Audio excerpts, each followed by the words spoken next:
access the podcast of OA. Located deep within Sector 14845 and powered by the Emerald Light of Will, the podcast of OA is your guide to the Green Lantern universe. Hosted by Lantern Myron Rumsey, the podcast of OA begins now. Green Lantern fans, welcome back to an episode of the Podcast of OA. This is episode number 151, and you're listening to Myron Rumsey, and we are joined by our good friend and co-host Phil Bova. Phil, I know you and your lovely wife are entering the last trimester of the pregnancy, so it's got to be a real exciting time, I'm sure. Yeah, it's going great, man. We had our shower on Sunday, and all our friends and family were there. It was great. Big shout out to Brian, my friend Brian, and his girlfriend Rachel. They got to make it, and we got to see them. I know he's a listener, man. I got him listening to the podcast. I got him reading Green Lantern, but I had to start reading X-Men for him, and so I was doing the Powers of X and House of X thing, and I kind of like it. So I picked up the first issue of X-Men that just started, and I'm going to give it a shot. In all fairness, that's a respectful thing to do for us comic book readers, so he's been reading Green Lantern and listening to the podcast for me, and I decided to return the favor. So big shout out to him. Got a lot of stuff, and baby will be here in no time. Yeah, I'm sure he or she will be here before you know it, and then your world will change forever. What does that sound like, a comic book line or what? It totally does. And and the funny thing is, I have a son, and he just turned 18. Me and his mom were never married, and we raised him separately or whatnot. And so the ongoing joke is, man, Bo, you traded out an 18-year-old. Now you're picking up a whole new one. Well, I know things will go well, and obviously everybody who listens is doing nothing but wishing the best for you and your wife as this journey continues. It'll continue, and I'll still be here. I'm going to still do the podcast. Might even bring the baby on here sometime. There we go. We get guest commentator. So we've got a couple things to talk about. One of the things I want to remind people of is last episode we announced a contest, and we're giving away some autographed signed prints by Liam Sharp. And these are prints. They're like 10 by 13 inches. It was a promotional thing that DC did to promote the first issue of the Green Lantern. And I got to give a shout out again to Jared Iosa at Here's Your Mom Throughout Comics in Elmira, who has been a big supporter of this show and the website for over a decade. And he gave me these prints to take with me to Terrificon. And Liam Sharp was so gracious to sign them without charging me for them, knowing that they were going to be giveaways to listeners of the show. So we're doing a giveaway. It ends on November 15th. I'll put a link, if you didn't catch it from the last episode, to the article on the Podcast of OA that takes you to the Rafflecopter entries. I looked just a little while ago, and it looks like we've got about 70 entries so far. So that's great. And it's not 70 people, because you can get there's more than one way to enter. You get an entry for visiting the Blog of OA Facebook page. You get an entry for following us on Twitter, and you get an entry for tweeting about the giveaway and those kind of things. So there are little things you can do where you can get some extra ballots in the ballot box, if you will. So I encourage people to do it. I'm happy to send these out. And again, it's my way of saying thank you to everybody for supporting us and making us a part of their fan experience, and giving back to people that make us a part of their lives and take time out of their lives to enjoy our content. So a big thank you for that. And then I want to talk a lot about this HBO Max announcement that came out about a week or so ago, and the Green Lantern show that's going to be on it, and what we know, what we don't know, which is more than what we know, and some of the rumors that are out there, and get your opinion, Phil, and invite listeners to share what they hope they get to see in the show, and whether or not they're really going to buy into the streaming service to watch a Green Lantern show. So I want to talk about that, and then we've got a new Green Lantern issue to talk about. So we got a lot to go through over. Oh man, good stuff though. Real good stuff. And shout out to those prints. That's going to be an awesome looking addition to somebody's somebody's like cool shrine that they have in their house. You know, you have nice framed print, Green Lantern with Liam Sharp. It'll look good. I know mine looks good on my wall. I love it. I'm excited for people to get these, and I'm sorry to those people that don't live in the U.S. I hope people understand that I'm paying for the shipping out of my own pocket. This is just a personal thank you, and I can't afford to send them all over the world as much as I would love to send them to people that live in any corner of the globe. But the reality is I can't do that. So right. My apologies. But anyway, so Phil, let's take a quick pause. And we'll come back, and I want to talk about this HBO Max thing. Okay, great.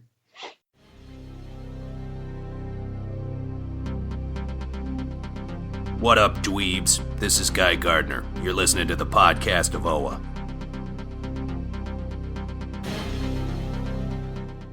So welcome back. Phil, I don't know if you saw the big announcement that came out. Must have been about a week ago about the HBO Max thing. But Warner Brothers is doing this new streaming service, and it's being partnered with HBO, and some other media partners are all being bundled in together. And it's really kind of interesting. It's going to be a $14.99 a month streaming service with access to a bunch of Warner Brothers archival content. And, I think there's some TNT and TBS and all those kind of things. But amongst all those things, there were 3 DC Comics inspired brand new shows that are going to be on this service. And Doom Patrol, which has been on DC Universe, will be released its second season on both the DC Universe platform and HBO Max. And of the 3 new shows, there's a superhero high type of a show that they talked about it being a DC thing, but it sounds like it's all new characters. So I'm not sure how DC-ish it is. The other series is an anthology called Strange Adventures, and I don't know whether there's been some information that's kind of contradicting itself. But one article I saw talked about how it was going to be an Adam Strange team up kind of show, and another one was that it was just an anthology of superhero characters from the DC Universe on the shows. And then the thing that obviously has us talking about it is a show which they're saying is inspired by the Green Lantern. And of course, the big question is, well, what Green Lantern is it? It says it's inspired by the Green Lantern. So does that mean it's inspired by the mythology, but it's not a Green Lantern show? Or does it mean that it's inspired by the Green Lantern, the comic series? Or what is it? And I think obviously when they've shown the image shows a Green Lantern logo in space, and Greg Berlanti, who's doing the show, producing the show, has said it's going to be his most ambitious show yet, and that they're going to space. So I think it's pretty clear to say that it's not just inspired by Green Lantern, it's Green Lantern. It may be inspired by the comic book mythology, but it is the Green Lantern. What do you make about all that? Well, I mean, at first I was kind of surprised that they decided to shoot off of new programming on HBO Max. It's just, I felt like, well, okay, so your DC Universe, I mean, to me, it doesn't seem like it's doing that good. I don't know what the temperature is of it itself, but, and then all of a sudden they're going to branch out and go to HBO Max. Well, I mean, and Time Warner owns them, so I don't know. These streaming things are starting to become this surrounding norm of us now, and sooner or later, every single one of them is going to corner its own product, and it's not going to be available on other things. Kind of like my wife and I were talking about the other night, kind of like The Office. It won't be on Netflix anymore. They'll put it on an NBC streaming service. And as far as the Green Lantern thing goes, it's just I like Greg Berlanti, and he really does great work with all the shows on CW. But what I don't like is the cryptic tones. You know what I mean? It's like, if you want to share that information, why not share your vision of what you're wanting to do with the people? It's like, what's the urge and secrecy? And they do that a lot. It seems like, Well, from what I understand, there was a rumor out a few months ago that had been said that there was going to be a Green Lantern HBO series, and it was going to focus on Kyle Rayner. And then I heard just after this big announcement that the person who made that, who kind of leaked that information, said, well, they haven't really decided yet. They kind of went back to the drawing board, and now it may not be Kyle. It may be something different. So I don't know whether they're being cryptic to be cryptic, or if it's clearly because they haven't really decided yet. And that to me is the interesting thing. I mean, what we do know, factually speaking, is that Warner Brothers and HBO and this channel are pumping a lot of money into it. And the show budget for the first season is rumored to be over $100 million, which sounds like a lot of money. But when you think about how Green Lantern, the animated series, had a budget of $1 million per episode, they spent, not $100 million, but for animation, they spent a lot of $1 million, and it's certainly cheaper to do that than it will be to do live action. So it will be really interesting there. I kind of, over in the blog of OA, I did an article, and I'll provide a link to it. I did an article kind of analyzing what my own thoughts were about all of this, and what does it mean for the Green Lantern Corps movie that is supposed to be releasing next year, which obviously is not going to happen. They're still working on a script. But does this take the place of the movie? Is this going to be simultaneously existing, and so on? I mean, in terms of the movie, there's a lot of conjecture right now that part of J.J. Abrams' deal with Warner Brothers was that he wants to work on the DC properties, and Justice League, Superman, and Green Lantern are three properties that he seems to be, again, according to rumor, interested in.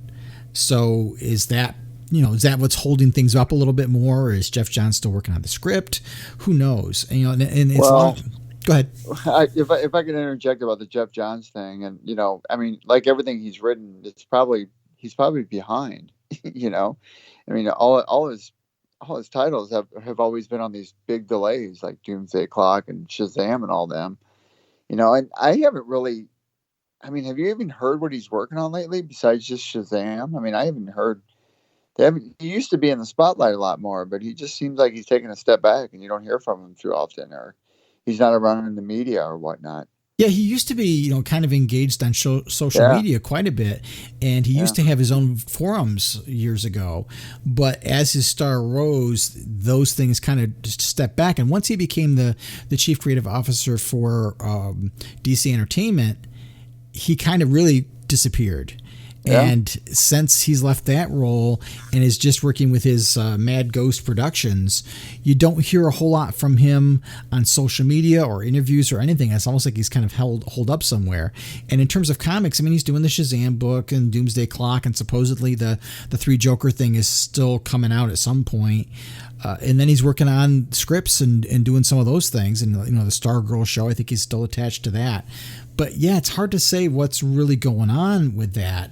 Now, what does that mean for the TV show? Well, supposedly there's a hands-off for Jon Stewart and Hal Jordan because they're going to be used in the movies, which I don't know if I really believe that, because, I mean, we have two Clark Kents. We've got the Clark Kent on the Supergirl show, and we've got the Clark Kent in the movies. We've got Superman, two Supermans, and we've got two Barry Allens, so why can't we have two Hal Jordans? Well, if I was to stake anything on it, I'm going to say they're either going to do one. They're going to do Jessica Cruz, or they're going to do the woman from Far Sector. I think that's my guess. I think both will bomb, but that's my guess. And the only reason I say that is because if you're going to do a Green Lantern, to me, if you're going to do a Green Lantern series and you want to try to do it right by that method, then you'd have to do one of two things. You'd have to do your big character, who would be your showrunner, which you obviously can't do that because he's hands off because you're going to use him for the movies. Jon Stewart would be your second choice behind that. If they're going to use him for the movies, he's out. Who's your next in line? Guy Gardner wouldn't be able to carry it, And if you really want to hit a target audience, you got to go with your next best, and I hate to say this, your next best hotspot, and that's going to be the female character. And that would resort to being Jessica Cruz or the Far Sector. I mean, I don't know if it's accurate or not. That's how I'm looking at this. If I'm going from a standpoint of trying to push my product, because there's been that whole embattlement behind Disney and their non-female roles that have not taken place in hardly any of their movies. as opposed to DC and Time Warner, who focus on those kind of things and have female-led roles. I kind of see it as, I don't know, like I said, I don't know if Hal and John really are hands off. That was the rumor some time ago. But again, if we can have 2 Superman and 2 Flashes, we can have 2 Green Lanterns. So in my mind, I'm hoping that they're both on the table. If it's not Hal and John, I can kind of see them doing maybe a Kyle and Guy buddy thing. And that could work. Yeah, I didn't think about that. That could work. Yeah. Personally, if it were me, if I were doing the show, I would go with Hal for the first season, introduce Hal and use the aliens and build up the core concept for people that don't know the comics, because you've got to make it easy entry for everybody else too. Let's build up these alien characters. And so you could pull a Sornik Natu, you could pull, well, I wouldn't do Sornik, but you could do an Erisha, Princess Ayalande, you could do Katmatui. There's a number of strong female alien characters that you could do, and build those alien characters up the first season and have Hal partner with Sinestro, and then end the season with Sinestro's downfall. And then season 2, spin up Sinestro Corps War. The Guardians then say, well, this is too dangerous. We need to have 2 Green Lanterns per sector instead of 1. Cue up the entry point for John Stewart, and we're off and running. Yeah. See, that we should write this. Berlanti hasn't talked to me at all. I tell you, but he doesn't talk to me anymore. But not that he ever did. Yeah, but you're right. I haven't heard from him in quite some time, like ever. And remember that Berlanti did co-write the first draft of the Green Lantern movie script. Now, his name was dragged through all of the rewrites after that. Part of his contract must have been he got a co-writing credit. That script was rewritten a number of times, so I don't blame him for the script that ended up being filmed, because his entry point was the initial first draft, but his name got left on the script all the way through the process. He certainly has some experience with teasing Hal Jordan, so we'll see.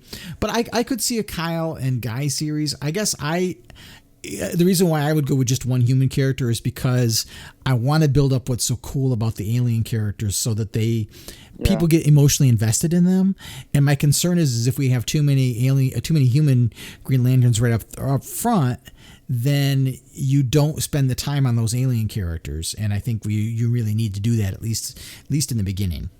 That's a valid point. I mean that's a really, really, really, really good point, because you can have like alien characters that people really, really get attached to. I mean, like, it's no different from any other television show that's out there that has those kind of characters in them. But you're totally right, and that makes a good entryway, like you said, into like other Earthers coming on, because then potentially they're the outsiders. Mm-hmm. Yeah, I think it would be cool to, and when you do the Fall of Sinestro, you then have the ring go to Sornik Natu and build up the whole thing where she gets the revelation that Sinestro was her father. So I think there's the potential for a lot of strong female characters, not necessarily a lot of strong female human characters, but boy, I would hope people can get a little bit beyond this whole they need to be human thing. I think some of the best characters we have in fantasy and science fiction are not human. It's tough out there on what it is to have a title these days, I'll tell you. Yeah, it's a crazy, crazy world out there, but we'll see what happens. I'm on the fence. I mean, when we saw the thing come up with the HBO Max announcement, my wife was like, "Well, there's another streaming service we're going to subscribe to," and it's interesting because we're cord cutters in my household. We don't do cable. We do everything over internet streaming devices, and so that's what we do. That's funny. That's what we do, man. Yeah. So we do the Netflix and we do Hulu to get some live TV, and I'm not this is not paid promotion. I'm just sharing information. And we have Amazon Prime. So we have those 3 services. And then I bought DC Universe, of course. Well, what happens to DC Universe in this whole mix? Is there any content there to worth staying on for? I mean, Young Justice, to me, it was never my favorite show. I've enjoyed it. I haven't particularly cared for this new season. That was these last 2 new seasons that were added to the service. Didn't do a whole lot for me. I enjoyed Doom Patrol, but I'm going to get that on HBO Max. Titans, I'm ambivalent about. So, and Swamp Thing is gone. Yeah. So I might at that point drop one and go to the other. Now, HBO Max isn't set to debut. I think it's in May of 2020, and there's still no date, obviously, for Green Lantern yet. So I don't think it's going to be a show that's going to be there with the launch of the service by any means. The only things, like I said, the only known facts right now is that it's obviously going to be using space travel because Berlanti has said we're going to space, and we know the budget's pretty big. And we know that it's filming in Canada. And that's about all we really know at this point. Well, now we know Oa's in Canada then. I want to do a Canada joke, but I'm not going to do it. I'm not going to do it. I'm going to tick off our friends to the north. But well, I'm a former hockey player, so if there's any Canadian listeners out there, I got your back. Don't worry. But now you're going to be forever known as Oa. Oa, eh?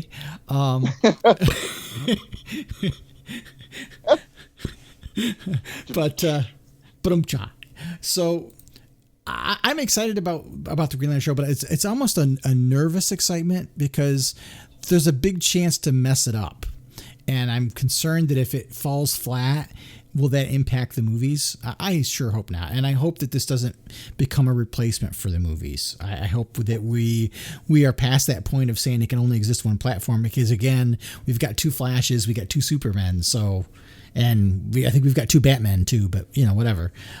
So I think we can certainly handle a couple of Green Lanterns that exist in a TV and a movie universe at the same time. Well, I mean, I just think it's funny how, look at all these branches of streaming services that I don't know, Warner wants to do. It's like they can't keep all their stuff contained under one roof, so they put it out there with different places. HBO Max now, and then you got their DC universe. You still got the CW that's plugging away, and it's just like, I guess they don't want them all in one self-contained area, and I guess that's a smart idea. I was caught off guard by an HBO Max edition. And then I was further caught off guard when they said Green Lantern. And I was like, what? Why?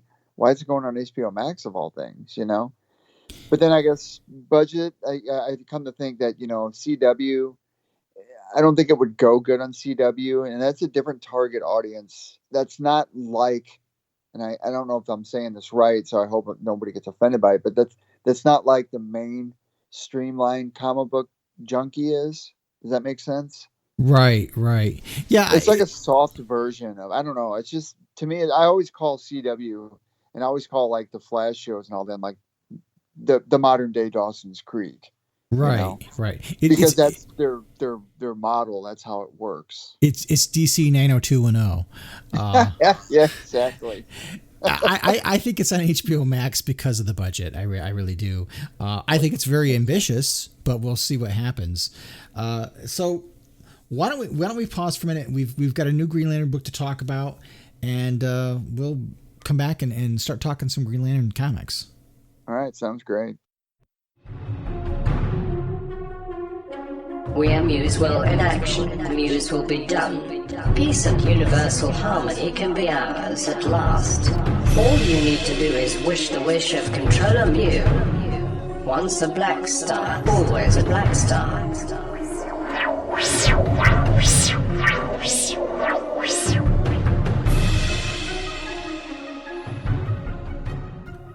All right, welcome back to the podcast of Asteroid X. Phil, are you ready to talk about this new Grant Morrison Blackstars book? It's been a while since we've had a book. You had the Hal Jordan Blackstars series by Robert Venditti, and of course the legendary Jeff Johns Blackstars run.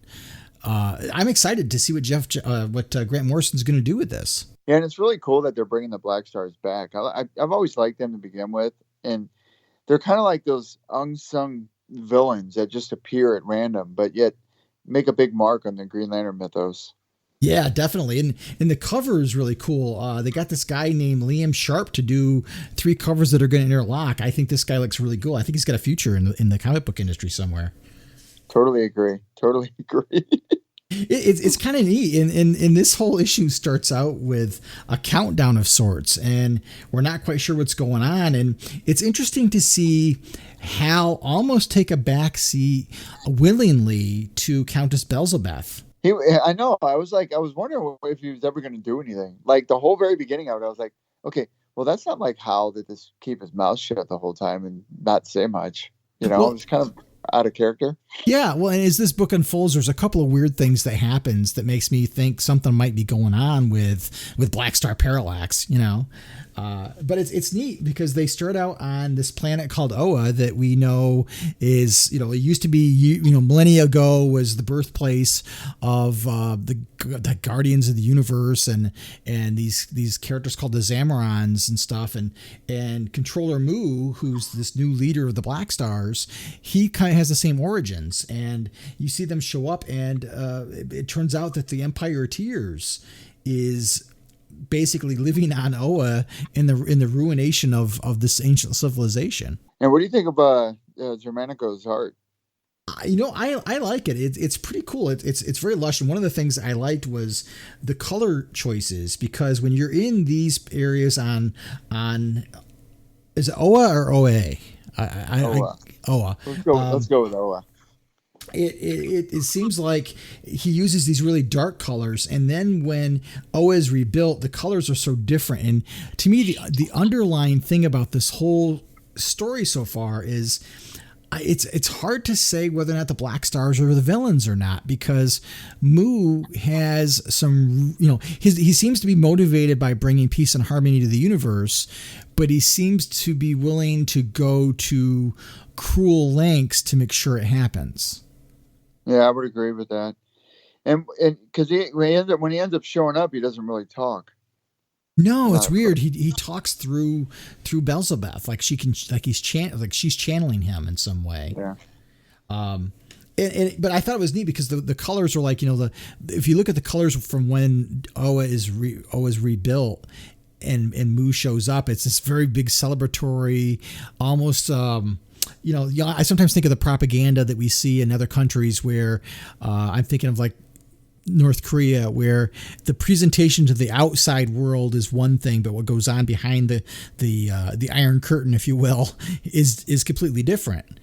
And it's almost the same kind of thing where the outward appearance of what we see from the results of Mu and the Black Stars is a very positive sounding thing, but underneath there's all of these cruel and just very brutal shenanigans that go on with the Black Stars and the Empire of Tears and Mongol and so on. And I find that really interesting because, again, it makes you wonder. It's that whole gray area of at what cost are you willing to spend? What are you willing to pay to have universal peace? It goes back to that argument that we always seem to have with your favorite Batman character, is that people always argue about, well, is it better off if the Joker were killed because that would prevent him from killing thousands of other people? But are you crossing a line in doing so? And this is the same kind of argument: is do the Black Stars cross a line too far in the pursuit of something positive? Do they themselves become villains? And so it's this really kind of a neat juxtaposition of the the bright outward appearance of the Black Stars, and then the kind of the grimy underbelly, if you will. Exactly. Hey, side note question. I'm not sure what page it is. I got the digital copy here. But it's on the page where it says Overmaster Zero Black Star Flagship. Oh, yeah. Is that Jessica and John Stewart sitting there? Yeah, I thought it was neat that they brought them back to do that. And then Trilla True is there too. And there's another panel. Is it a couple pages after that? Yeah, it's a couple pages after that. You actually see Kilowog. He's not very detailed, but it's neat to see those characters there. Because we haven't seen them since the end of the Jeff Johns run. Right. Well, because the Green Lanterns don't exist. Well, you bring up a funny line, because I don't know what Green Lanterns are, and you see him talking about Hal talking about Green Lanterns, and Belzebeth kind of corrects him. It's like, well, it died a long time ago. What are you talking about? And so it makes me wonder why, when you look at Hal's actions earlier in the issue, where he's not really getting involved, is Hal in his right mind? Because he seems to be having these odd visions or dreams of sorts. Right. Exactly. I don't know. You're right, because he acts strange at the whole very beginning, but then later on he gets himself involved. Of course, when he goes against Mongol. Yeah, and Warworld, and I thought that was a neat little action sequence where it seems like Hal's kind of keeping Mongol occupied while Bezelbeth and her crew kind of get themselves arranged. And it's interesting, to go back to the whole thing with Hal and what's going on with him. He's not trusted by all the Blackstars either. So I wonder if Morrison is building up to some kind of betrayal, and that Hal will turn on the Blackstars at some point. On the page where they show that fleet of ships flying down the Warworld. Yeah. Is that Volk back there in the middle? Yeah, I think it is Volk. They didn't call him by name, and he's a classic Silver Age Blackstar character. And it looked like Volk. The volcano top was there, but his dialogue was a little odd. But who knows what might be going on with that. But yeah, I thought it was really cool, and I loved how they, when Hal decides to get in power with things, he overthrows that giant scorpion creature like it's nothing, and and then blood all over him. Yeah, and Bezelbeth says, rain death, and they bring Mongol to his knees, and it's interesting how they turn all of these evil, dark characters, like they talk about Atrocitus, who we remember back from the Grant Morrison Tigers story, where they talk about how Abin Sur lost his faith in his power gauntlet and died, and that's how Hal Jordan became a Blackstar. There's this whole thing that they call back with these evil creatures like the five inversions, the Empire Tears characters, and so on, and Mongol.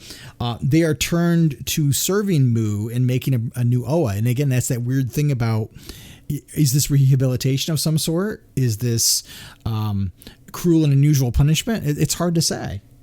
Well, I mean, Grant Morrison is always a transcendent kind of writer, so you never can tell where that guy's mind's going to lead into, especially when it comes to a Green Lantern character or Blackstars for that matter. I mean, he's pretty far out there when he writes. So, well, and I don't know what you mean by a Green Lantern character other than what Hal mentions here, but it's weird. But the really interesting thing here is that Hal has a love life with Bezelbeth.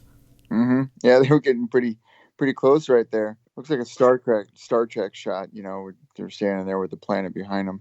Yeah, it was very. You're right. It's a good callback to Star Trek, and it looks like their marriage is going to take place. That's what Mu wants, and it's interesting when the issue comes to a close because basically Mu shows up and Bezelbeth is speaking on behalf of Mu, and she basically says, he says, I will be joined with Blackstar Parallax, and together we will enact Mu's will. Even as I address you, my consort prepares my wedding feast. And then it jumps to this picture of Hal, Blackstar Parallax, saying damn, and he's above Earth. And it's now day 0 because we've kind of moved through those 4 days. So I don't know what's going on. Is Hal having second thoughts? We know that Morrison makes a big point about showing Bezelbeth as a planet eater. Is she going to be sent to Earth to consume the Earth? That's kind of where I'm leading. And is Hal's damn because he has regret because there are still people on Earth he cares about and he's not willing to give them up? Or does this tie back to this whole betrayal thing? Does he think something's going on, or is he aware of something we're not? Well, yeah, it could tip, it could be one of those flip your hand moments, because those are two great theories on which direction this could go in. And I mean, if we've known anything about Grant Morrison when he's writing, he's always surprising us. Yeah. He keeps you on your toes. You wonder if this allusion to these Green Lantern characters, is he doing some alternate reality thing? Is he building to some big crisis thing like he did with Multiversity? I don't know. Yeah. I've given up trying to predict where he's going with his stories. I just kind of ride along for the roller coaster that they are. Yeah, ride the ride, man. And so the next issue I was reading, there's an interview on Newsarama where Grant Morrison is talking about how they are going to Earth, and the next issue is going to deal with Earth heroes. Oh, that's interesting. So I wonder if the other biggies that show up, like Superman, probably show up. I guess our buddy Batman, well, I mean, he's got to make an appearance, right? Oh, yeah, of course. I mean, because, he's marketable. Well, it'll be fun because we haven't seen Hal interact with any of the Earth heroes in quite some time. No, that's true. Actually, anybody from Earth for that matter. True. I mean, he's been off in space. That's where they left off with Hal Jordan and the Blackstars. That he was out in space and he hasn't really been to Earth much. So it'll be interesting. It'll be interesting to see if Carol remembers him or Tom, or, you know, do we get to see Ferris aircraft and what goes on here? It'll be interesting to see. And, you know, because years ago, Hal Jordan had that fling with Carol Ferris before he joined the Blackstars. Yeah. And you know, when he left Earth, he told her that she was his greatest love. So, you know, it'd be interesting. Wouldn't that be kind of cool? But I'm excited by the series. Me too. It's going to be a good three-parter. Now it's 3 parts, right? Yeah, it's 3 parts. And yep, November, December, January. And they haven't said what's coming afterwards. So who knows? You know, I don't think that throwaway line about the Green Lanterns is a throwaway thing. I mean, something must be happening there. Otherwise, why would he put it in the book? Well, you know, what's interesting is, like, it's funny how this is 3 issues, standalone. You got November, December, January, and we don't know what comes after. Ironically enough, my baby is being born in January, and you never know what's going to come after. You're right. I should have named the baby Black Star. Yeah, there you go. Or Moo. No, I wouldn't do Moo. Maybe Bezelbeth if it's a girl. And it's got a good ring to it. Yeah. Well, it sounds a little bit like Elizabeth. You know, I don't know if you can sell I don't know if you can sell her on that whole idea. Probably not. And you know what's funny is I would imagine her, if I had her being at school and having that name, and how many kids would not be able to pronounce it. Blah blah blah blah blah blah blah blah. Well, I hope you guys have enjoyed this episode of the podcast of Asteroid X. Phil, we should be back probably in a few weeks, and we'll talk about what's coming up next. Yep. So, and maybe we'll have more information about HBO Max by then. Yeah, I'm hoping maybe we'll find out something about that. I'm interested in this new Blackstars TV show they're going to be making. And don't forget Far Sector comes out soon. I know you're not a big fan, but yeah, I'm not sure what I think about this thing. But all right, well, you'll have to let me know if you want to talk about it at some point down the line. Yeah, I mean, we don't need any more human Blackstars. That's true. That's true. All right. All right. Well, until next time, keep your power gauntlet charged, treat each other well, and have a great day. Thanks, guys. See you later. The Podcast of OA is the official podcast of the blog of OA and a proud member of the Comics Podcast Network. Share your comments and questions by calling the show's voicemail line at 406-POD-OA. That's 406-763-6362. You can send your emails to podcast@blogofoa.com. You can also find the Blog of OA and the Podcast of OA on Twitter and Facebook. Green Lantern and other related characters are the copyrighted property of DC Comics Incorporated and are used without permission. The Blog of OA and the Podcast of OA are fan productions and do not claim any ownership over the Green Lantern or any other copyrighted properties.